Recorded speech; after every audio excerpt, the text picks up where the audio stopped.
ಪರಮ ಪೂಜ್ಯ ಪರ್ಯಾಯ ಶ್ರೀಪಾದರ ಆದೇಶದ ಮೇರೆಗೆ ನಿರಂತರ ಜ್ಞಾನಯಜ್ಞ ಕಾರ್ಯಕ್ರಮದಲ್ಲಿ ವಾಂಗ್ಮಯ ಸೇವೆಯನ್ನು ಸಲ್ಲಿಸಲು ಬಂದಿರುವಂತಹ ಪೂಜ್ಯ ಆಚಾರ್ಯರಿಗೆ ಶ್ರೀಮಠದ ಪರವಾಗಿ ಸ್ವಾಗತವನ್ನು ಬಯಸ್ತಾ ಇದ್ದೇನೆ. ಆಚಾರ್ಯರು ಹಯಗ್ರೀವ ಜಯಂತಿ ನಿಮಿತ್ತ ಹಯಗ್ರೀವ ದೇವರ ವಿಶೇಷ ಕುರಿತಾದ ಪ್ರವಚನವನ್ನು ನೀಡಲಿಕ್ಕೆ ಬಂದಿದ್ದಾರೆ. ಆ ಪ್ರವಚನವನ್ನು ಕೇಳಲು ಬಂದಿರುವಂತಹ ತಮಗೆಲ್ಲರಿಗೂ ಕೂಡ ಶ್ರೀಮಠದ ಪರವಾಗಿ ಸ್ವಾಗತವನ್ನು ಬಯಸ್ತಾ ಆಚಾರ್ಯರಲ್ಲಿ ಮತ್ತೊಮ್ಮೆ ವಿಜ್ಞಾಪನೆ ಮಾಡಿಕೊಳ್ಳುತ್ತೇನೆ, ತಮ್ಮ ಪ್ರವಚನವನ್ನು ನಡೆಸಿಕೊಡಬೇಕು ಅಂತ.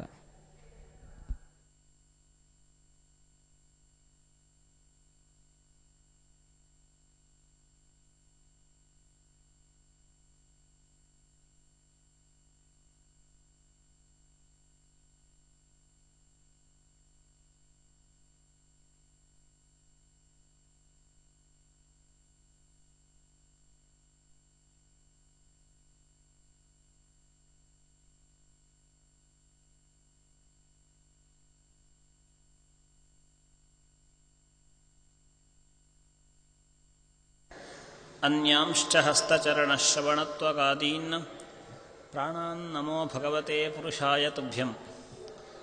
ಭಕ್ತ್ಯಾ ಸ್ತುತ್ಯಾ ವಿರಕ್ತ್ಯಾ ಭಜದಮಲಜನೋನ್ನತ್ಯಭೂತ್ಯರ್ಪಕಾಯ ಕ್ಷಿತ್ಯಾಮತ್ಯಲ್ಪಭೃತ್ತೇಷ್ವಪಿ ಕುಜನಕೃತೋ ಧತ್ಯಭೂತ್ಯಾಜಕಾಯ ಕರ್ತ್ರೇ ಧರ್ತೇಥ ಹರ್ತ್ರೇ ಹಯಮುಖಹರಯೇ ಮುತ್ರಪಾತ್ರೇ ನಮಸ್ತೆ.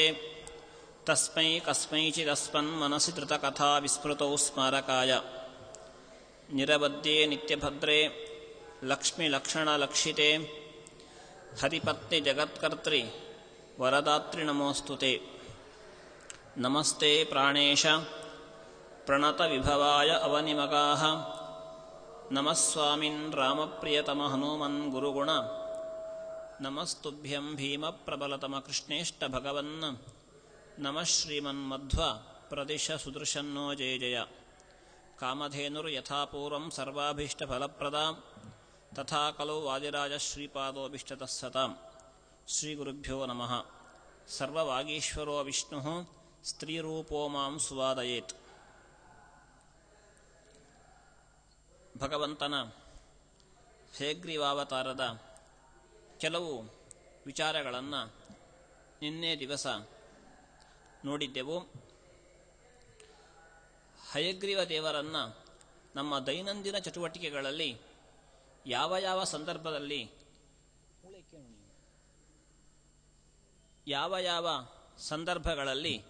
ಹಯಗ್ರೀವ ದೇವರ ಸ್ಮರಣೆಯನ್ನು ಮಾಡಬೇಕು ಅಂತ ವಿಚಾರ ಮಾಡಲಿಕ್ಕೆ ಹೊರಟ್ರೆ, ಶಾಸ್ತ್ರಗಳು ಅಲ್ಲಲ್ಲಿ ಪಂಚರಾತ್ರಾದಿ ಆಗಮಗಳು, ದಾಸ ಸಾಹಿತ್ಯದ ಕೆಲವು ತುಣುಕುಗಳಿಂದ ಹಯಗ್ರೀವ ದೇವರ ಸ್ಮರಣೆ ದಿನನಿತ್ಯ ಯಾವ ಯಾವ ಚಟುವಟಿಕೆಗಳಲ್ಲಿ ನಡೆಯಬೇಕು ಎನ್ನುವುದನ್ನು ನಾವು ಕಂಡುಹಿಡಿಯಲಿಕ್ಕೆ ಸಾಧ್ಯವಾಗ್ತದೆ. ಒಂದು ಕಡೆ ತುಂಬ ಸಂತೋಷದಲ್ಲಿ ನಾವಿರುವಾಗ, ಮನಸ್ಸಿಗೆ ತುಂಬ ಆನಂದ ಆಗಿದೆ, ಏನೋ ಒಂದು ರೀತಿಯ ತೃಪ್ತಿಯ ಭಾವನೆ ಇದೆ ಅಂತಾದಾಗ, ದುಃಖದ ಲೇಷವೂ ಇಲ್ಲದೆ ಆನಂದದಲ್ಲಿ ನಾವು ಸಮಯವನ್ನು ಕಳೀತಾ ಇರುವಾಗ ಧ್ಯಾನ ಮಾಡಬೇಕಾದ ಭಗವದ್ರೂಪ ಯಾವುದು ಅಂತ ಕೇಳಿದಾಗ ಹಯಗ್ರೀವ ರೂಪವನ್ನು ಶಾಸ್ತ್ರ ವಿಧಿಸ್ತದೆ. ಆನಂದ ಕಾಲೇ ಹಯಗ್ರೀವಂ ಅಂತ ತುಂಬ ಸಂತುಷ್ಟವಾದ ಸಂದರ್ಭದಲ್ಲಿ ತೃಪ್ತಿಯನ್ನು ಹೊಂದಿದಂಥ ಮನಸ್ಸನ್ನು ನಾವು ಪಡೆದಾಗ, ಆ ಸಮಯದಲ್ಲಿ ನಾವು ಸುಮ್ಮನೆ ಮನಸ್ಸು ನಿರ್ವಿಷಯವಾಗಬಾರ್ದು, ಮನಸ್ಸಿನಲ್ಲಿ ನಾವು ಭಗವಂತನ ಹಯಗ್ರೀವ ರೂಪವನ್ನು ಧ್ಯಾನ ಮಾಡಬೇಕು ಅಂತ ಒಂದು ಕಡೆ ಒಂದು ಮಾತಿದೆ. ಇನ್ನೊಂದು ಸಂದರ್ಭ ಯಾವುದು ಅಂದರೆ, ಕಥೆಯನ್ನು ಕೇಳುವ ಸಂದರ್ಭದಲ್ಲಿ ವ್ಯಾಸ ಮತ್ತು ಕೃಷ್ಣ ಮೊದಲಾದ ರೂಪಗಳ ಜೊತೆಯಲ್ಲಿ ನಾವು ಹಯಗ್ರೀವ ರೂಪವನ್ನು ಧ್ಯಾನ ಮಾಡಬೇಕು ಅಂತ ಪಂಚರಾತ್ರ ಆಗಮ ಒಂದು ಕಡೆ ಹೇಳ್ತದೆ. ವ್ಯಾಸಂ ಕೃಷ್ಣಂ ಹಯಗ್ರೀವಂ ಕಥಾ ಕಾಲೇತು ಸಂಸ್ಮರೇತು ಅಂತ ವಿಶೇಷವಾಗಿ ಭಗವಂತನ ಕಥೆಯನ್ನು ಕೇಳುವ ಸಂದರ್ಭದಲ್ಲಿ, ಹರಿಕಥೆಯನ್ನು ಕೇಳುವ ಸಂದರ್ಭದಲ್ಲಿ ನಾವು ಧ್ಯಾನ ಮಾಡಬೇಕಾದ ಭಗವದ್ರೂಪ ಒಟ್ಟಿಗೆ ಮೂರಿದೆ. ಒಂದು ವೇದವ್ಯಾಸ ದೇವರನ್ನು, ಎರಡನೆಯದು ಕೃಷ್ಣದೇವರನ್ನು, ಇವರ ಜೊತೆಯಲ್ಲಿ ನಾವು ಧ್ಯಾನ ಮಾಡಬೇಕಾದ ಇನ್ನೊಂದು ಭಗವದ್ರೂಪ ಅದು ಹಯಗ್ರೀವ ರೂಪ ಅಂತ. ಹೀಗೆ ಕಥಾಕಾಲದಲ್ಲಿ, ಕಥೆಯನ್ನು ಕೇಳುವ ಕಾಲ ಅಥವಾ ಕಥೆಯನ್ನು ಹೇಳುವ ಕಾಲದಲ್ಲಿ ನಾವು ವಿಶೇಷವಾಗಿ ಧ್ಯಾನ ಮಾಡಬೇಕಾದ ರೂಪ ಅದು ಹಯಗ್ರೀವ ರೂಪ ಅಂತ. ಇನ್ನೊಂದು ಹಯಗ್ರೀವ ದೇವರನ್ನು ಸ್ಮರಿಸುವಂತಹ ಇನ್ನೊಂದು ಸಮಯ ಯಾವುದು ಕೇಳಿದರೆ ಕಥೆಯನ್ನು ಹೇಳುವ ಅಥವಾ ಕೇಳುವ ಕಾಲ ಅಂತ. ಹೀಗೆ ನಾವು ತಿಳ್ಕೊಳ್ಳಿಕ್ಕೆ ಸಾಧ್ಯವಾಗ್ತದೆ.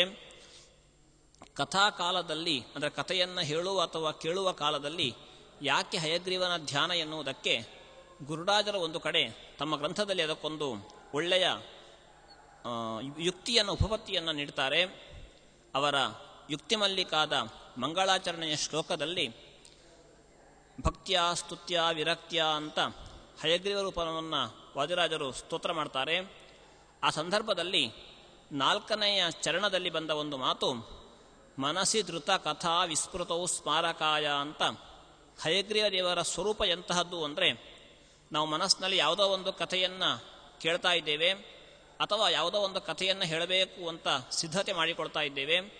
ಆ ಸಂದರ್ಭದಲ್ಲಿ ಇದ್ದಕ್ಕಿದ್ದಂತೆ ಕತೆ ನಮ್ಮ ಸ್ಮರಣೆಗೆ ಬಾರದೆ ಹೋದಾಗ, ಕಥೆಯ ವಿಸ್ಮರಣೆ ಉಂಟಾದಾಗ ನೆನಪಿಸುವಂತಹ ಭಗವಂತ ಅದು ಹಯಗ್ರೀವ ರೂಪ ಅಂತ ಅವರು ಉಲ್ಲೇಖ ಮಾಡ್ತಾರೆ.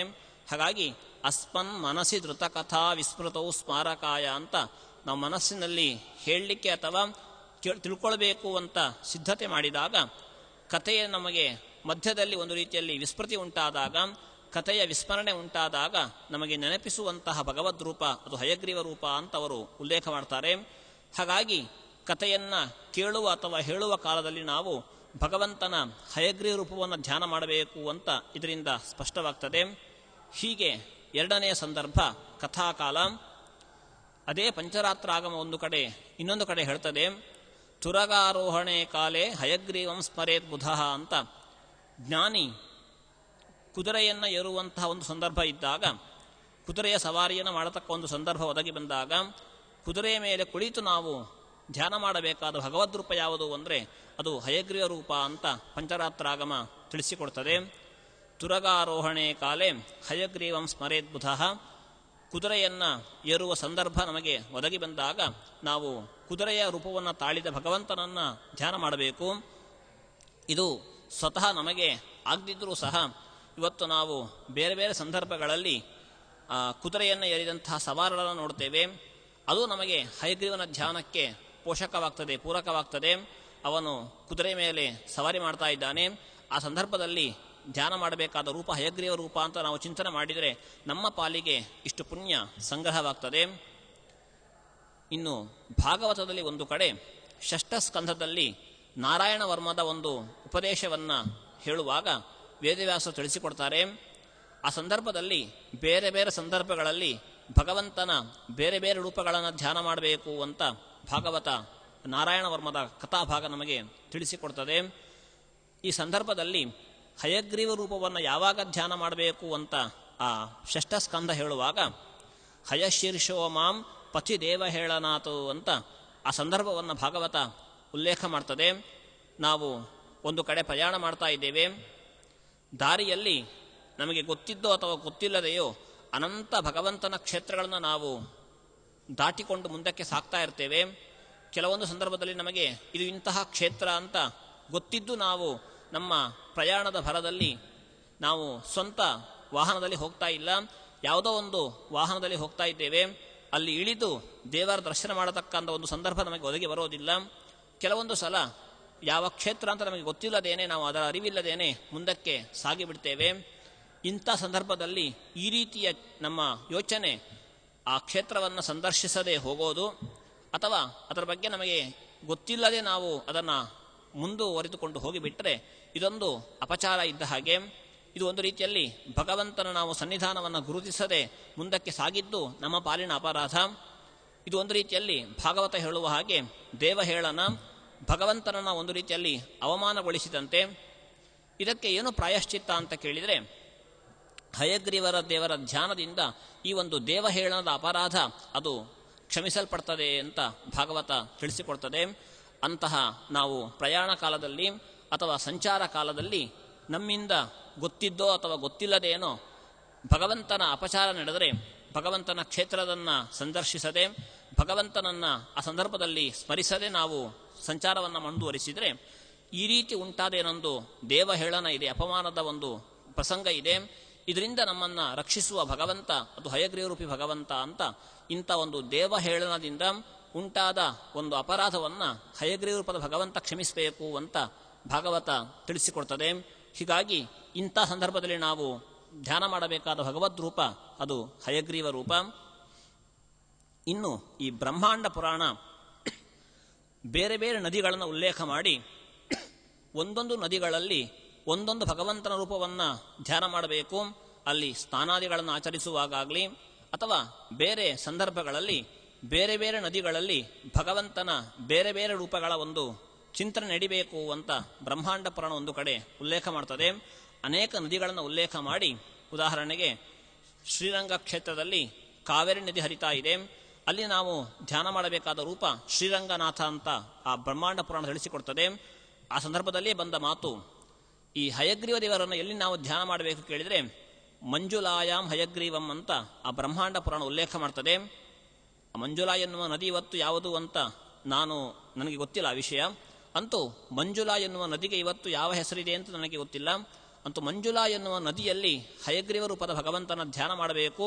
ಆ ನದಿಯಲ್ಲಿ ಭಗವಂತನ ಹಯಗ್ರೀವ ರೂಪದ ಸನ್ನಿಧಾನ ಇದೆ ಅಂತ ಬ್ರಹ್ಮಾಂಡ ಪುರಾಣ ತಿಳಿಸಿಕೊಡ್ತದೆ. ಇನ್ನೊಂದು ಸಂದರ್ಭ ಯಾವುದು ಅಂದರೆ, ಈ ಪಂಚಮ ಸ್ಕಂದ ಭಾಗವತದಲ್ಲಿ ಬೇರೆ ಬೇರೆ ಖಂಡಗಳನ್ನು ಭಾಗವತ ಪರಿಚಯಿಸಿಕೊಡ್ತದೆ. ನಾವು ಇಂದು ಇರುವಂತಹದ್ದು ಭರತಖಂಡವಾದರೆ ಪ್ರತಿಯೊಂದು ಖಂಡಗಳಿಗೂ ಸಹ ಪ್ರತಿಯೊಂದು ಭೂಪ್ರದೇಶಗಳಿಗೂ ಸಹ ಒಂದು ಅಧಿಕೃತವಾದ ದೇವತೆ ಅಂತ ಭಗವಂತ ನಿಯೋಜಿಸಿದ್ದಿದೆ. ಭಗವಂತನ ಅನೇಕ ರೂಪಗಳಲ್ಲಿ ಕೆಲವು ರೂಪಗಳು ಕೆಲವು ಖಂಡದ ಭೂಭಾಗದ ಅಧಿದೇವತೆ ಅಂತ ಭಾಗವತ ನಿರೂಪಣೆ ಮಾಡ್ತದೆ. ನಾವಿರತಕ್ಕಂತಹ ಈ ಭರತಖಂಡಕ್ಕೆ ಅಧಿದೇವತೆ ಯಾರು ಕೇಳಿದರೆ ಅದು ಸಾಕ್ಷಾತ್ ನರನಾರಾಯಣರು ಅಂತ ಭಾಗವತ ಹೇಳ್ತದೆ. ಅದನ್ನು ಉಪಾಸಿಸುವಂತಹ ಮುಖ್ಯ ಅಧಿಕಾರಿ ಅದು ನಾರದರು ಅಂತ ಭಾಗವತ ತಿಳಿಸಿಕೊಡ್ತದೆ. ಹೀಗೆ ನಮ್ಮ ಭರತಖಂಡಕ್ಕೆ ನರನಾರಾಯಣರು ಅಧಿದೇವತೆಗಳು, ಅವರನ್ನು ವಿಶೇಷವಾಗಿ ಉಪಾಸನೆ ಮಾಡತಕ್ಕಂತಹ ಅಧಿಕೃತ ವ್ಯಕ್ತಿ ಅದು ನಾರದರು ಅಂತ ಹೇಗೆ ಪ್ರತಿಯೊಂದು ಖಂಡಗಳಿಗೂ ಒಂದೊಂದು ಅಧಿದೇವತೆಗಳನ್ನು ಭಾಗವತ ಉಲ್ಲೇಖ ಮಾಡ್ತದೆ. ಅದರಲ್ಲಿ ಭದ್ರಾಶ್ವ ಎನ್ನುವ ಖಂಡಕ್ಕೆ ಅಧಿದೇವತೆ ಯಾರು ಅಂತ ಕೇಳಿದರೆ ಅದು ಸಾಕ್ಷಾತ್ ಹಯಗ್ರೀವ ಅಂತ ಭಾಗವತ ತಿಳಿಸಿಕೊಡ್ತದೆ. ಭದ್ರಾಶ್ವ ಎನ್ನುವ ಖಂಡಕ್ಕೆ ಅಧಿದೇವತೆ ಹಯಗ್ರೀವ ಅಂತ, ಅದನ್ನು ಉಪಾಸನೆ ಮಾಡತಕ್ಕಂತಹ ದೇವತೆಗಳು ಗಂಧರ್ವರು ಸಿದ್ಧರು ಅಂತ ಭಾಗವತ ನಿರೂಪಿಸ್ತದೆ. ಹೀಗೆ ಒಂದು 7-8 ಸಂದರ್ಭಗಳಲ್ಲಿ ಹಯಗ್ರೀವ ರೂಪದ ಭಗವಂತನ ಧ್ಯಾನ ಅದು ಅವಶ್ಯಕ. ಅದರಿಂದ ವಿಶೇಷವಾಗಿ ನಮಗೆ ಪುಣ್ಯ ಸಂಪಾದನೆಗೊಂದು ದಾರಿ ಇದೆ ಅಂತ ಭಾಗವತ ಮೊದಲಾದ ಗ್ರಂಥಗಳು ತಿಳಿಸಿಕೊಡ್ತವೆ. ಹೀಗೆ ಭಗವಂತನ ಹಯಗ್ರೀವ ರೂಪದ ಧ್ಯಾನ ಅದು ಯಾವುದೋ ಒಂದು ದಿವಸ ಮಾತ್ರವಲ್ಲ, ದೈನಂದಿನ ಚಟುವಟಿಕೆಗಳಲ್ಲಿ ಕೆಲವು ಸಂದರ್ಭಗಳಲ್ಲಿ ಭಗವಂತನ ರೂಪದ ಧ್ಯಾನ, ವಿಶೇಷವಾಗಿ ಹಯಗ್ರೀವ ರೂಪದ ಧ್ಯಾನ ಇರಬೇಕು ಎನ್ನುವುದು ನಮಗೆ ಇದರಿಂದ ಸಿದ್ಧವಾಗ್ತದೆ. ಇನ್ನು ಬ್ರಹ್ಮಾಂಡ ಪುರಾಣವೇ ಈ ಶ್ರಾವಣ ಮಾಸದ ಮಹಾತ್ಮೆಯನ್ನು ನಿರೂಪಣೆ ಮಾಡ್ತದೆ. ಆ ಮಾಸದ ಒಂದು ಧರ್ಮಗಳನ್ನು ಹೇಳ್ತಾ ಬರುವಾಗ ಆ ಬ್ರಹ್ಮಾಂಡ ಪುರಾಣ ಹೇಳ್ತದೆ ಒಂದು ಕಡೆ, ಶ್ರಾವಣ ಮಾಸದ ಶುಕ್ಲ ಪಕ್ಷದ ಹುಣ್ಣಿಮೆ ಅಂದರೆ ಇವತ್ತು ಏನು ಶ್ರಾವಣ ಪಕ್ಷದ ಹುಣ್ಣಿಮೆ ಇದೆ, ಈ ದಿವಸ ಭಗವಂತ ಹಯಗ್ರೀವನಾಗಿ ಅವತಾರವನ್ನು ಮಾಡಿದ ಅಂತ ತಿಳಿಸಿಕೊಡ್ತದೆ. ಶ್ರಾವಣ್ಯಾಂ ಶ್ರವಣೇ ದೇವ ಜಾತೋ ಹಯಶಿರಾಹರಿಹಿ ಅಂತ ಆ ಪುರಾಣ ಉಲ್ಲೇಖ ಮಾಡ್ತದೆ.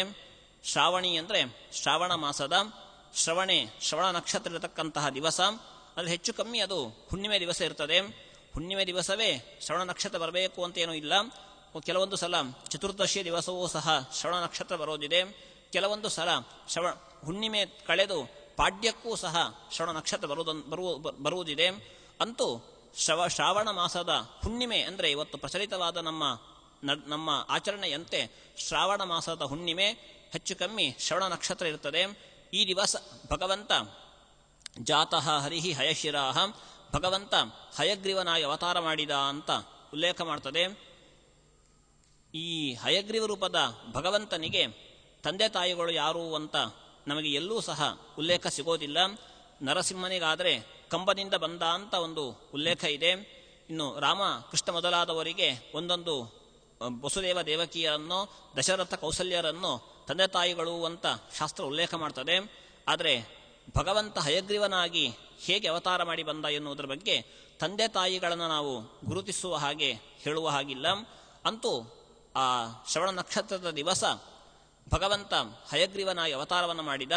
ಹಯಗ್ರೀವ ಜಯಂತಿ ಅಂತ, ಜಯಂತಿಯ ಶಬ್ದಕ್ಕೆ ಅರ್ಥವೇ ಹಾಗೆ, ಜಯ ಎನ್ನುವುದಕ್ಕೆ ಸ್ವರೂಪ ಅಂತ ಅರ್ಥ, ಜಯ ಸ್ವರೂಪ ಉದ್ದಿಷ್ಟಂ ಅಂತ ವಿಮಲ ಎನ್ನುವ ತಂತ್ರವನ್ನು ಶ್ರೀಮದ್ ಆಚಾರ್ಯರು ಭಾಗವತ ತಾತ್ಪರ್ಯದಲ್ಲಿ ಉಲ್ಲೇಖ ಮಾಡಿ ನಿರೂಪಣೆ ಮಾಡ್ತಾರೆ. ಜಯ ಶಬ್ದಕ್ಕೆ ಸ್ವರೂಪ ಅಂತ ಅರ್ಥ. ಹಾಗಾಗಿ ಜಯಂತಿ ಎನ್ನುವ ಶಬ್ದಕ್ಕೆ ಸ್ವರೂಪಂ ಜಯಂ ತನೋತಿ ಅಂತ ಭಗವಂತನ ಸ್ವರೂಪವನ್ನು ಪ್ರಕಟಪಡಿಸಿದ ದಿವಸ ಅದು ಜಯಂತಿ ಆಗ್ತದೆ. ಹಯಗ್ರೀವ ಜಯಂತಿ ಅಂದರೆ ಭಗವಂತನ ಹಯಗ್ರೀವ ಸ್ವರೂಪವನ್ನು, ಹಯಗ್ರೀವ ಎನ್ನುವ ಜಯ ಸ್ವರೂಪವನ್ನು ತೋರಿಸಿಕೊಟ್ಟ ದಿವಸ ಅದು ಹಯಗ್ರೀವ ಜಯಂತಿ ಅಂತ. ಹೀಗೆ ಪ್ರತಿ ವರ್ಷ ಹೆಚ್ಚು ಕಮ್ಮಿ ಶ್ರಾವಣ ಮಾಸದ ಹುಣ್ಣಿಮೆ ದಿವಸ ಹಯಗ್ರೀವ ಜಯಂತಿಯನ್ನು ಆಚರಿಸ್ತಾ ಇರ್ತಾರೆ. ಎಲ್ಲಿ ಹುಟ್ಟಿದ ಅಂತ ಆ ಸ್ಥಳವನ್ನು ಪುರಾಣ ಉಲ್ಲೇಖ ಮಾಡ್ತದೆ. ಸಿಂಧು ಮತ್ತೆ ವಿತಸ್ತಾ ಎನ್ನುವ ನದಿಯ ಸಂಗಮ ಪ್ರದೇಶದಲ್ಲಿ ಭಗವಂತ ಹಯಗ್ರೀವನಾಗಿ ಅವತಾರ ಮಾಡಿ ಬಂದ ಅಂತ ಈ ಪುರಾಣ ತಿಳಿಸಿಕೊಡ್ತದೆ. ಇವತ್ತು ವಿತಸ್ತಾ ಎನ್ನುವ ನದಿಗೆ ಝೀಲಂ ನದಿ ಅಂತ ಆಧುನಿಕವಾದ ಹೆಸರು. ಅದನ್ನು ಪುರಾಣಗಳಲ್ಲಿ ನಮಗೆ ಅದು ವಿತಸ್ತಾ ಅಂತ, ವೇದವೂ ಸಹ ವಿತಸ್ತಾ ಅಂತ ಉಲ್ಲೇಖ ಮಾಡ್ತದೆ. ಆದರೆ ಇವತ್ತು ಅದು ಝೀಲಂ ಅಂತ ಕರೆಯಲ್ಪಡ್ತಾ ಇದೆ. ಸಿಂಧು ನದಿಯ ಒಂದು ಉಪನದಿ. ಅಂದರೆ ಇವತ್ತು ಭಾರತದಲ್ಲಿ ಈ ಪ್ರದೇಶ ಇಲ್ಲ. ಸಿಂಧು ನದಿ ಮತ್ತೆ ಝೀಲಂ ಎನ್ನುವ ನದಿ ಇವತ್ತು ಕರಾಚಿ ಹತ್ರ ಅದು ಸಂಗಮಗೊಳ್ತಾ ಇದೆ ಅಂತ ನಾವು ಭೂಪಟದಲ್ಲಿ ಗುರುತಿಸಲಿಕ್ಕೆ ಸಾಧ್ಯವಾಗ್ತದೆ. ಅಂತಹ ಪ್ರದೇಶದಲ್ಲಿ ಒಂದು ಸಂದರ್ಭದಲ್ಲಿ ಭಾರತವೇ ಆಗಿದ್ದಂತಹ ಇವತ್ತು ಆ ಪ್ರದೇಶಗಳೆಲ್ಲವೂ ಸಹ ಭರತಖಂಡವೇ. ಅಂಥ ಒಂದು ಸಂಗಮ ಕ್ಷೇತ್ರದಲ್ಲಿ ವಿತಸ್ತಾ ಮತ್ತೆ ಸಿಂಧು ಎನ್ನುವ ನದಿಗಳ ಸಂಗಮ ಪ್ರದೇಶದಲ್ಲಿ ಭಗವಂತ ಹಯಗ್ರೀವನಾಗಿ ಅವತಾರವನ್ನು ಮಾಡಿದ. ಆ ಸಂದರ್ಭದಲ್ಲಿ ಭಗವಂತ ಏನು ಮಾಡಿದ ಎನ್ನುವುದನ್ನು ಒಂದು ಶ್ಲೋಕದಲ್ಲಿ ಆ ಪುರಾಣ ಉಲ್ಲೇಖ ಮಾಡ್ತದೆ. ಮತ್ತು ಯಾವುದನ್ನೂ ಅದು ಹೆಚ್ಚು ವಿವರಿಸುವುದಿಲ್ಲ. ಜಗಾದ ಸಾಮವೇದಂತೂ ಸರ್ವ ಕಿಲ್ಬಿಷ ನಾಶನಂ ಅಂತ ಒಂದು ಮಾತನ್ನು ಪುರಾಣ ಹೇಳ್ತದೆ. ಭಗವಂತ ಹಯಗ್ರೀವನಾಗಿ ಅವತಾರ ಮಾಡಿ ಬಂದು ಮಾಡಿದ ಕೆಲಸ ಏನು ಕೇಳಿದರೆ ಸಾಮವೇದದ ಗಾನ. ಒಂದು ರೀತಿಯಲ್ಲಿ ಭಗವಂತನಿಗೆ ಋಗ್ವೇದ ಬಹಳ ಇಷ್ಟವಾದ ವೇದವಾಗಿದ್ದರೂ ಸಹ ಗಾನ ಪದ್ಧತಿಯನ್ನು ಅಳವಡಿಸಿಕೊಂಡಂತಹ ಋಗ್ವೇದ ಅದು ಸಾಮವೇದ. ಹಾಗಾಗಿ ಭಗವಂತ ವಿಶೇಷವಾಗಿ ಸಾಮಗಾನವನ್ನು ಅಲ್ಲಿ ಹೇಳಿದ ಅಂತ. ಸಕಲ ಪಾಪಗಳನ್ನು ಸಹ ಕಳೆಯುವುದಕ್ಕೆ ಸಮರ್ಥವಾದ ಸಾಮವೇದವನ್ನು ಭಗವಂತ ಹಯಗ್ರೀವ ರೂಪದಲ್ಲಿ ಮೊದಲಿಗೆ ಉದ್ಗರಣ ಮಾಡಿದ ಅಂತ. ಹೀಗೆ ಆ ಹುಟ್ಟಿದ ದಿವಸ, ಹುಟ್ಟಿದ ಸ್ಥಳ, ಜೊತೆಯಲ್ಲಿ ಹುಟ್ಟಿದ ಕೂಡಲೇ ಭಗವಂತ ಮಾಡಿದ ವ್ಯಾಪಾರ, ಇದೆಲ್ಲವನ್ನ ಹಯಗ್ರೀವ ರೂಪದ ಭಗವಂತನ ವ್ಯಾಪಾರವನ್ನು ಪುರಾಣ ತಿಳಿಸಿ ಕೊನೆಯಲ್ಲಿ ಆ ಅಧ್ಯಾಯದ ಕೊನೆಯಲ್ಲಿ ಒಂದು ಹಯಗ್ರೀವ ಮಂತ್ರವನ್ನು ಪುರಾಣ ಉಲ್ಲೇಖ ಮಾಡ್ತದೆ. 18 ಅಕ್ಷರಗಳ ಒಂದು ಮಂತ್ರವನ್ನು, ಹಯಗ್ರೀವ ಮಂತ್ರವನ್ನು ಪುರಾಣ ಉಲ್ಲೇಖ ಮಾಡ್ತದೆ. ಓಂಕಾರ ಮತ್ತೆ ನಮಃ ಶಬ್ದಗಳು ಬಿಟ್ಟ ನಂತರ ಭಗವತೆ ಧರ್ಮಾಯ ಆತ್ಮವಿಶೋಧನಾಯ ನಮಃ ಅಂತ ಇದು ಹಯಗ್ರೀವ ದೇವರ 18 ಅಕ್ಷರಗಳ ಮಂತ್ರ. ಇದನ್ನ ಎಷ್ಟು ಜಪ ಮಾಡಬೇಕು ಎನ್ನುವುದರ ಬಗ್ಗೆಯೂ ಸಹ ಪುರಾಣ ತಿಳಿಸಿಕೊಡ್ತದೆ. ಅಂದರೆ ಪ್ರತ್ಯಕ್ಷರ ಲಕ್ಷ ಅಂತ ಇದು ನಿಯಮ. ಒಂದು ಮಂತ್ರದಲ್ಲಿ ಎಷ್ಟು ಅಕ್ಷರಗಳಿವೆಯೋ ಒಂದೊಂದು ಅಕ್ಷರವನ್ನು ಸಹ ಲಕ್ಷವಾಗಿ ನಾವು ಪರಿಗಣಿಸಬೇಕು, ಲೆಕ್ಕ ಮಾಡಬೇಕು. ಹಾಗಾಗಿ 8 ಅಕ್ಷರದ ಮಂತ್ರವಾದರೆ 8 ಲಕ್ಷ ಜಪ ಮಾಡಬೇಕು ಅಂತ ಇದು ನಿಯಮ. ಹಾಗಾಗಿ 18 ಲಕ್ಷ ಏನಿದೆ, 18 ಅಕ್ಷರಗಳ ಹಯಗ್ರೀವ ಮಂತ್ರ ಏನಿದೆ, ಇದನ್ನು ನಾವು ಸಿದ್ಧಿ ಮಾಡ್ಕೊಳ್ಬೇಕು ಅಂತಾದರೆ, ಅಂದರೆ ಹಯಗ್ರೀವ ಮಂತ್ರದ ಒಂದು ಸಿದ್ಧಿ ನಮಗೆ ಆಗಬೇಕು ಅಂತಾದರೆ ಈ ಮಂತ್ರವನ್ನು 18 ಲಕ್ಷ ಬಾರಿ ಪಠಿಸಬೇಕು ಅಂತ ಈ ಪುರಾಣ ತಿಳಿಸಿಕೊಡ್ತದೆ. ಈ ಪ್ರತ್ಯಕ್ಷರ ಲಕ್ಷ ಜಪ ಅನ್ನೋ ಒಂದು ಆಚರಣೆ ಇದೆ. ಇದು ನಿಜವಾಗಿ ಕೃತಯುಗದ ಧರ್ಮ ಅಂತ ಆ ಪುರಾಣ ಉಲ್ಲೇಖ ಮಾಡ್ತದೆ.